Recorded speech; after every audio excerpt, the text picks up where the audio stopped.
டேய் இந்தா உனக்கு ஒரு சேலஞ்ச். அந்த டெய்ரி மில்க் என்ன ஒரு 600 கேலரிஸ் இருக்குமா? அந்த 600 கேலரிஸை நாளைக்கு நீ ரன்னிங் போய் பேர்ன் பண்ற. Okay bye. பார்த்துக்கலாம். The next day. ஃபஸ்ட்டு 600 கேலரிஸை பேர்ன் பண்ணுறதுக்காக செட் பண்ணிடுவோம். அதிகாலை 5:40. 107 calories burn. 193 calories burnt. 212 calories burnt.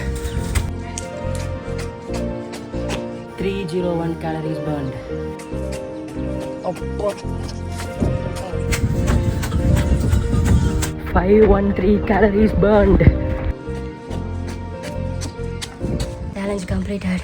சாப்பிடும்போது ஈஸியாக சாப்பிட்றோம், ஆனால் அதை பேர்ன் பண்ணும்போது யாபாபா.